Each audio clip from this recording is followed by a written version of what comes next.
Good morning, everybody. Last night I was thinking about my talk. I was trying to come up with a way to sort of tie this into current events. And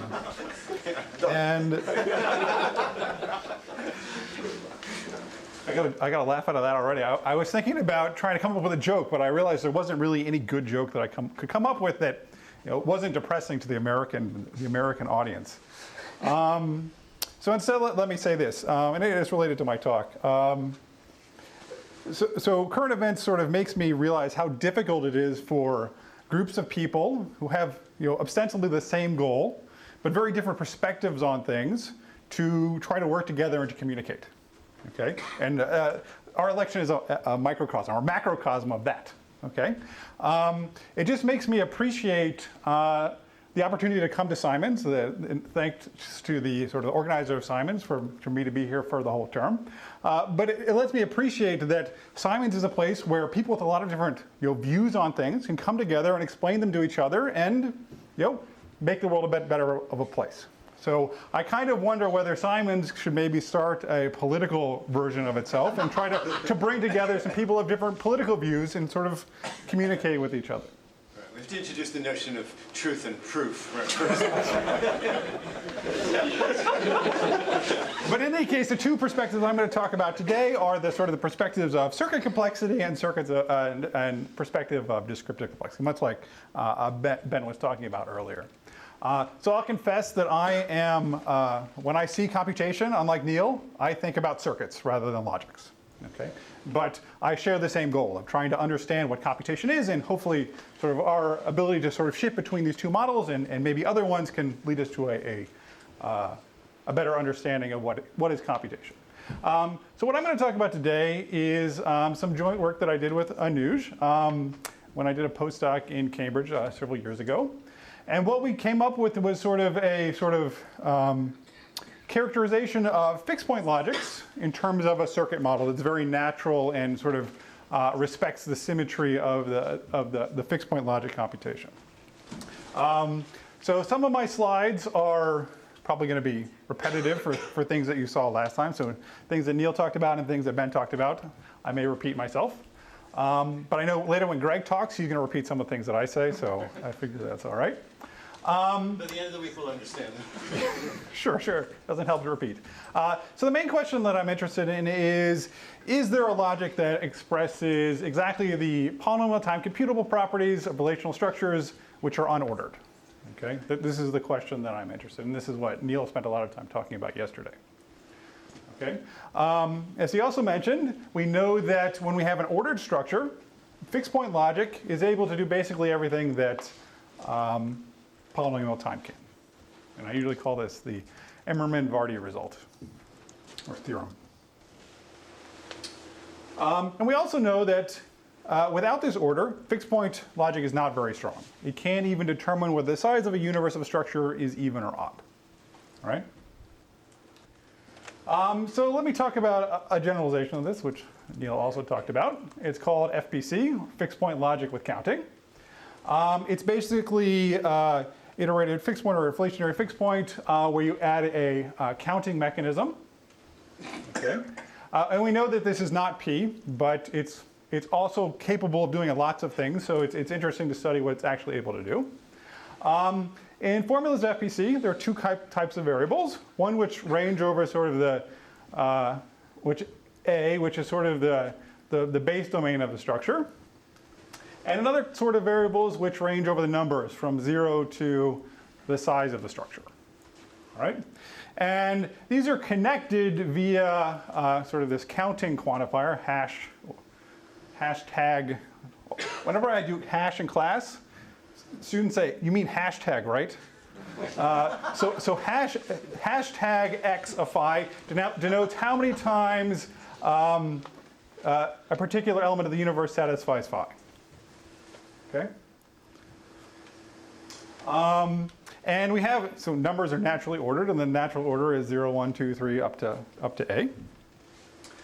And we can use this ordering operator inside of our FPC formulas.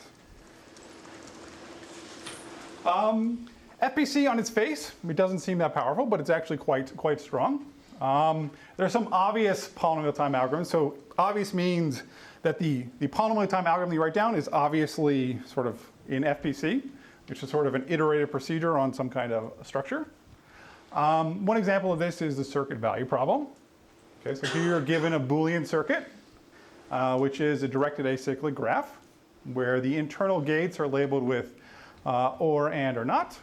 And you're given some assignments to the input gates, and you want to compute the value that this circuit outputs. So if you perform these operations between each of the inputs, it produces something at the output. Okay. This is a p-complete problem under sort of normal reductions where you have an order. But when you don't have an order, it's not necessarily p-complete anymore. So the fact that you can do this in fixed point logic doesn't mean that you can do all of p in fixed point logic. Okay. That requires an order. If you consider circuits which have, in addition, just and or not gates, but like majority gates that say whether a majority of the inputs are true, then it requires additional quantifiers, so counting quantifiers that I talked about last time. Majority and counting are basically the same, so I'll sort of use them interchangeably. Okay. Feel free to ask any questions that you have. I'm more than happy to answer any questions. Okay. There's also some non-trivial things, and one of them is this result that was mentioned yesterday, this result by Martin Grohe, which says that FPC captures P. You can compute all polynomial time properties on proper minor closed classes of graphs. Okay. There's also this interesting result that me and Anuj and another postdoc, Bjarke Holm, had, which says basically if you encode it the right way, you can actually do linear programming in fixed point with counting. And you think about it the right way. It actually sort of follows via some sort of encoding of the ellipsoid method in fixed point logic. But anyway, we also know some problems can't be.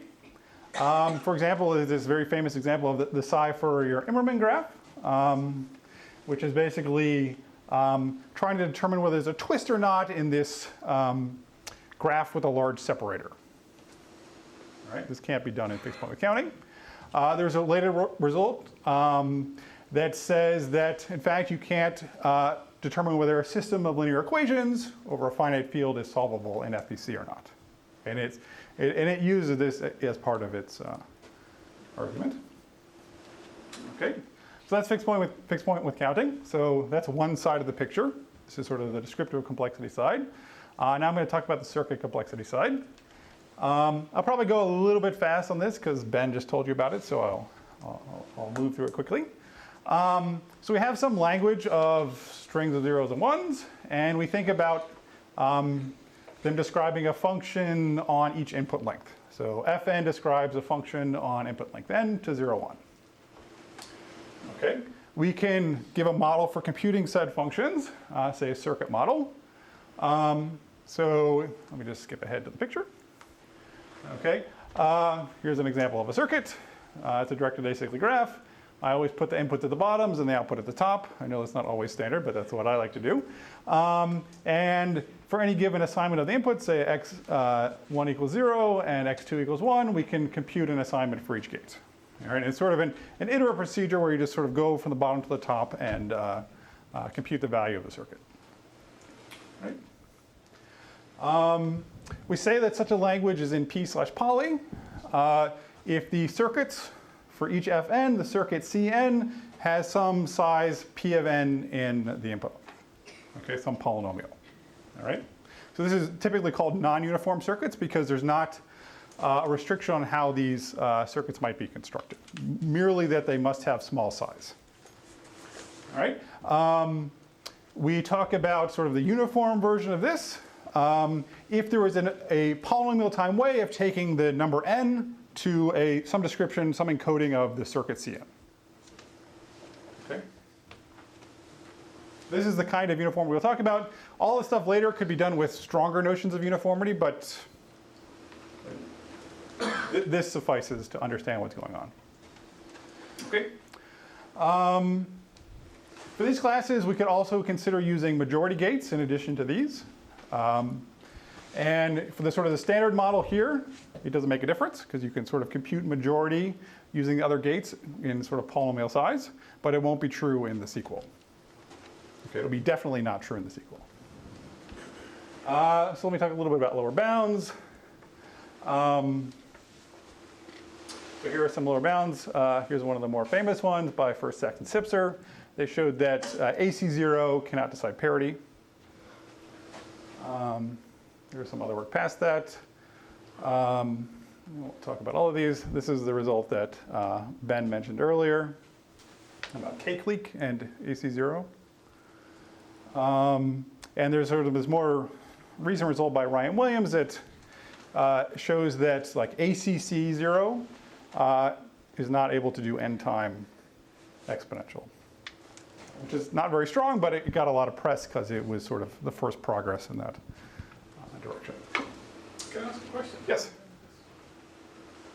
When you said majority, in the case of constant depth, we know majority does make a difference. Yeah. What about monotone circuits? What about a monotone circuit? Polynomial size families of monotone circuits. If you add majority gates, you get something more powerful. Well, Monotone with circuits already as compute well majority. result, and you can just simulate. Sorry? There are monotone circuits for majority. Oh, okay, good. Right. No. Yes. But in bounded depth, I guess you do. In bounded depth, monotone also. Yeah. Okay. Sorry. Okay. So that was sort of the background on circuit complexity, I think. Now I'm going to sort of try to mush these two ideas together. All right. So now we need to talk about circuits who take inputs which are graphs or structures. All right. Let me skip ahead here. So we say a property of graphs, so this is sort of an isomorphism closed property of graphs, is recognized by a uniform polynomial family of Boolean circuits, script C, which is one for each input length, where each of the circuits, Cn, has the n squared edges, or n squared inputs for each of the potential edges in an n-vertex graph, and each one is either 0 or 1. Okay? We have a size bound here, and we have that it's p uniform, so uniform. The only sort of new thing is talking about circuits which act on graphs. Okay, and there's no particular reason that we restricted ourselves to graphs. You could easily go to some more general relational structure with some arbitrary vocabulary. But it's easier for me to think about graphs. Okay. So each of these CNs naturally computes some function from n squared bits to 1 bit. And so here's sort of the interesting property. This is the property of sort of isomorphism invariance, that it represents a graph property, it computes a graph property. We say that a given circuit is invariant if for every graph. Okay. The output of the circuit is the same, independent of how you stick the graph into the circuit. Okay. So every way of permuting the vertices of this graph and plugging it into the circuit, the output of the circuit is the same. Okay. So this is a sort of semantic notion which says that these functions follow this property. It's not a syntactic one, right? We can't necessarily look at a circuit and say, well, you know, this is invariant. In fact, it's undecidable, right? But this sort of motivates the next idea. So we describe a syntactic way of encoding invariance. So every circuit that's encoded in this way will naturally be invariant. All right. So we say a circuit is symmetric if for every way of permuting its inputs, it induces a permutation of an automorphism of the circuit itself. Okay. So sort of the automorphism structure of the circuit witnesses the invariance of the function it computes. All right. So imagine here's a circuit, and for reasons I decided not to actually put actual gate labels, but instead I've just colored them. Okay, because this argument actually has nothing to do with the gates that are computed out of the circuit. It's really a property of the structure of the graph. Right. So you can think of these as ands if you want, and that as an or. All that really matters is it's coloring things of the same gate, the same color. Okay. In fact, you could also think of this as defined over sets, like a nested family of sets, but I won't talk about that any further. In any case, so here's our inputs, and we can think of this as a unary relation. So it says whether A is in the relation, B is in the relation, C is in the relation. Okay, it does something here. There's some connections, and here's the output. All right, so we can look at some permutation of the inputs. So here's a permutation which flips B and C. All right, and we can look at what happens to the circuit as we do this. All right, so we flip B and C. That means A stays the same because A is fixed by this, right? Basically what it does is it induces a swap between these two. It induces the automorphism induced by this permutation is fixed here and fixed here. And you can see why this one is definitely fixed because it has all A, B, and C as inputs. So it's naturally fixed by anything. All right? And when you just sort of look at this level by level, you can see that at the top gate, it's also fixed. And if you think about it a little bit more, you can see that actually under all permutations, the top gate is fixed, and that's why it's computing an invariant function. Questions? So the output gate has to be fixed under the automorphism? Yes. Okay.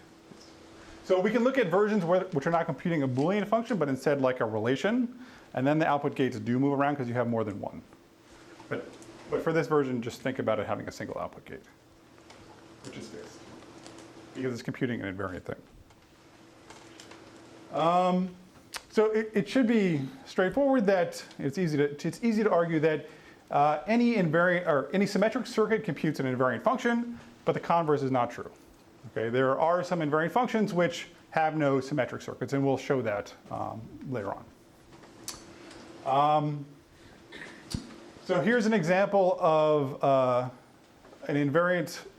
Here's an example of a invariant graph property. So for example, whether the number of edges in a graph is even or odd. Okay, that's an invariant thing.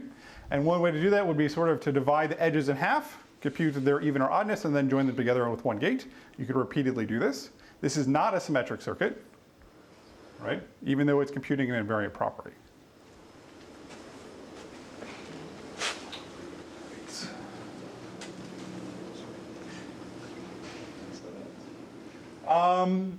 So there's sort of two directions to our result. We basically show that fixed point logic is capable of doing anything that symmetric circuits can do, and symmetric circuits are capable of doing anything that fixed point logic can do. So one of the directions is relatively easy.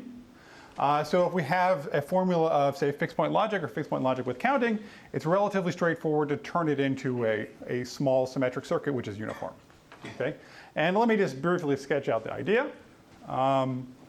So if you have a first order formula, you can convert it into a constant depth polysize symmetric Boolean circuits. Basically what you do is you look at every subformula and every way of assigning to the free variables. That will induce a gate. Okay? And you connect the gates according to how they're sort of arranged in the subformula. So if you have an existential quantifier, it looks like a giant or. If you have a universal quantifier, it looks like a giant and. And you do the other correct connectives as appropriate. Right.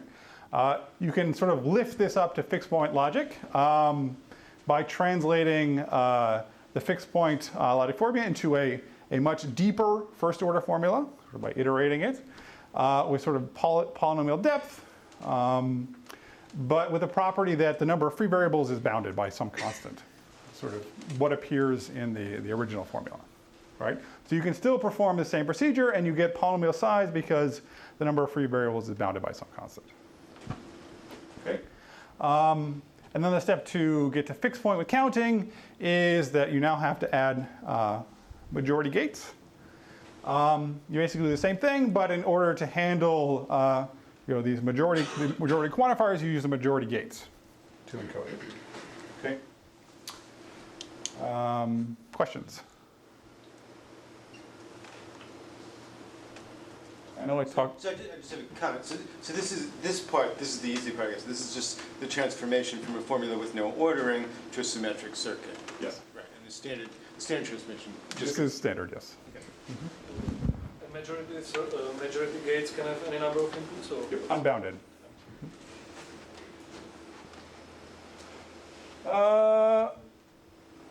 Okay, so I'm running a little bit of time here, so I'm going to skip ahead a little bit. So we can ask several questions. So we can first ask whether the polynomial size family of symmetric Boolean circuits that determine cardinality of the number of edges. Okay, answer to this is no, as I mentioned before, but I'll point out why that is in a bit. Another question we might ask are, does majority somehow help you in some inherent way? Does adding majority, doing majority instead of Boolean, if you do that in symmetric circuits, is it somehow more powerful? Okay, and so this one is yes. Okay, because majority can do this, but Boolean cannot, so yes, it is more powerful. So this is just a corollary of this answer. You might ask whether every invariant circuit can be captured by a equivalent symmetric majority circuit. The answer to this one is definitely no. And that's because there are invariant properties like the CFI graph that we know aren't in FPC. So if we argue that symmetric majority circuits of polynomial size are FPC, then they can't do them. Okay? So here's sort of our main results, and there's sort of two parts. One is for Boolean circuits and one is for majority circuits. So we say a class of graphs is accepted by a p-uniform family of polynomial size symmetric Boolean circuits. I know there's a lot of quantifiers. We're all clear on what they mean. I think the only really new one here is this one. Okay.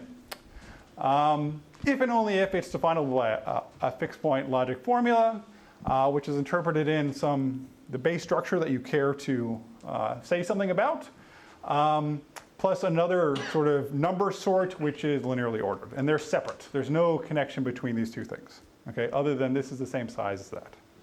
All right. And our second result says that if you look at polynomial size symmetric majority circuits, they are the same as fixed point with counting. Okay? And what counting allows you to do is sort of connect these two things. So it allows you to count definable sets here and get numbers out. All right? Okay. So what this gives is a very natural circuit-based characterization of fixed point with counting definability, which is not our original goal, but I'll say what our original goal was at the end. But it's a very natural description of fixed point logic with counting. And that sort of satisfied me because I looked at these weird things that I didn't really understand. I said, okay, well now here's a circuit for those things, right? So it helped me. I don't know if it will help you, maybe. Another natural consequence is that if we can prove some inexpressibility results for a fixed point with counting formula, that also provides some kind of lower bound for that circuit class. All right? And sort of the goal is to sort of cross-pollinate ideas from these two things. If we can have some kind of characterization of this notion of computation in both worlds, maybe techniques from one side can help on the other, and vice versa. Okay. So let me talk a little bit about prior work. It was, as far as I know, it was first discussed in this paper by Denenberg, Gurevich, and Schlach in 1986 about first-order definable things. And we have some connection to that, but it's a little bit tenuous. Our main inspiration was this nice work by Martin Otto in the mid-90s, who gives a characterization of the definability of infinitary logic in terms of something called coherent locally polynomial symmetric circuits. And the ideas are actually very similar. Okay? Even the techniques are somewhat similar. The two main differences are Martin looks at sort of infinite things, infinite circuits. Okay? And we only look at finite things. I only care about finite circuits. And the second one is the notion of uniformity. Our notion of uniformity is p-uniform. And the notion of uniformity here, it's called coherent. It means that sort of a family of its circuits can sort of embed in larger versions of those circuits all the way up. Right? There's a way of embedding into a larger circuit. Okay. So I have about, do I need to end early or on time? I'll just keep talking until someone shuts me up. Okay. And we sort of build it on this notion of a supporting partition or a support that Martin uses. Okay, here's our main theorem again. Let me just sort of sketch the proof. I already did half of it, though that was the easy half. Okay, that's what I sketched several pages back. Yep. Sort of the harder part is showing that given a symmetric circuit of this kind, we can come up with a way of deciding what it would output in fixed point with counting. Okay, and here's sort of the overall sketch. There's 3 steps here, but it's more involved than this. First, we show that the automorphism group of each gate is somehow captured by the behavior of how a small number of the vertices of the input graph move, right? And we can label each gate by this small set of vertices. Okay, and we call this small set of vertices its support. Okay, if you want intuition, what it meant in this version of the proof was the sort of free variables that you assigned. Okay, that's sort of what support looks like from the other end. Okay. What this will allow us to do is it'll allow us to succinctly encode how a gate evaluates under every permutation of the input graph, because we actually only care about how the permutation of the input graph move the support, right? And this is much smaller than the total set of size n. It's just some constant k. So we really only have to matter about how a constant number of things are moved by any given permutation, right? And that will tell us, how the gate will evaluate. Okay. And then so basically what we do is we use the p uniformity of this circuit family to construct it on the number sort, to build up the supports for each of these gates, and then go through the circuit and use this property to compute whether it evaluates a true or false based on how the support is assigned. So you take the p uniformity of the number class, you make that a fixed point formula over the number class. Yep. And we're using the Emerman-Vardy theorem there because it's completely ordered because it's a number sort. So anything we want to do, we can just do there. That makes life a lot easier. Okay, so that's the overall sketch of the argument. I think I'm just going to get to the end and talk about other interesting things. So I had some technical stuff so I could talk about. Skip that. Oh, skip that. Okay. So fixed point with counting, we know is not able to do all of invariant polynomial time. Okay, we know that. Okay, so there's been some work studying what could we do instead. All right, so this work that Anuj and others initiated looks at considering fixed point logics, but instead of counting quantifiers, you allow the ability to compute the rank over a finite field. All right, so that was sort of the obstruction that I mentioned way back. And so he's saying, well, if you add this ability to solve this obstruction, what can you do? And I think that Greg is going to talk about this in his talk, so I won't talk about it any further. I'll leave it to him. Another sort of direction is this direction of choiceless polynomial time by Andreas Uri, which says that, which is sort of a more abstract machine model. It's kind of like some weird version of a Turing machine. And in fact, our original motivation for this whole work, it's a logical structure. It's no, I know it. It was sort of the basis of work. So I was looking at that and I was saying, well, what does this actually correspond to in computation? And I was like, okay, so what circuit model is this? And this is what we figured out. We figured out FPC, but we didn't figure out this. Yeah, this was our goal, to come up with a circuit model for this, but we did not succeed. So if anyone has any thoughts about that, I would be definitely interested in talking about that. So that, I'll take this one last slide and then I'll finish. So another direction I want to think about that is sort of more from my, I think of things as circuit model. We could naturally consider arithmetic circuits instead of Boolean circuits. So instead of and or nots, you could talk about plus, minus, and times, and think about having matrices as inputs rather than graphs as inputs, right? There are lots of interesting problems that have this format, right? So here are some two polynomials which are invariant in the original sense of invariance that we had for when we talked about Boolean problems, right? So the determinant polynomial looks like this. I'm sure you've heard of that. You probably also have heard of the permanent polynomial, which is its much scarier big brother. They both look similar. They're both symmetric in the same, or they're both invariant in the same sense. But we think that this one is easy and this one is hard. In fact, we know this one is easy and we think this one is hard. Okay?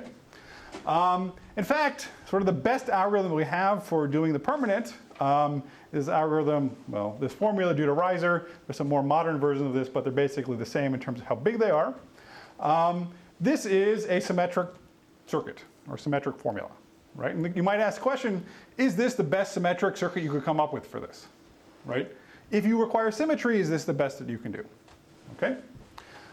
So sort of have two questions. The first question is, can we solve determinant using small symmetric circuits? It's not clear that you can. We know that you can solve it using small circuits which don't have this symmetry restriction. And it goes through something called algebraic branching programs, at least the more recent versions do. So you might ask whether we can turn these constructions that we already have for determinant into symmetric ones. I don't know whether the answer is yes or no. Isn't the standard algorithm for determinant symmetric? Not that I'm aware of, but What was the question? I would have thought the standard algorithm for determinant is symmetric. I don't know. It's just a matrix multiplication. Right? Or you're talking about, Expansion. No, you take choices by going through. you might have to define a linear order on something. Which algorithm are you talking about? I was just thinking you just take a matrix, iterate, multiply n matrices together. That's determinant.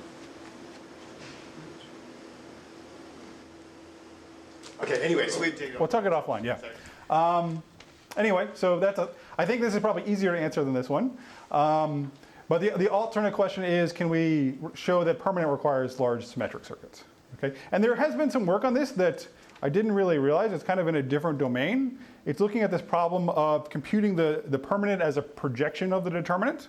And what Landsberg and Rasere showed last year was that you can't compute the permanent with a symmetric projection of the determinant. Okay, which was sort of in this direction. It's a weaker result than showing it doesn't have small symmetric circuits, but it's in the same direction. I think I'll just end with this slide here and just advertise that Greg is going to talk about rank later.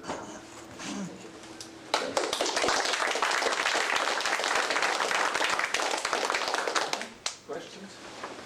Okay, so you asked whether anyone has circuit view of Choiceless polynomial time. The answer is yes, share. Okay. In fact, I think his original version of Choiceless polynomial time was in terms of some circuits with a very strange rule for cutting off the computation when it threatens to get too big. And Yuri and I sort of looked at that and said, after a while, hey, wait a minute, this is just absolute state machines operating on hereditarily finite sets. Let's write it up that way. I see. So I think Sherlock's original version, his view of the situation, persisted into his write-up of the 0-1 law for Choiceless polynomial time. So there are two papers doing that, one by Sherlock himself and one by Yuri and me. So Yuri and I used what we consider the standard absolute state machine approach to this.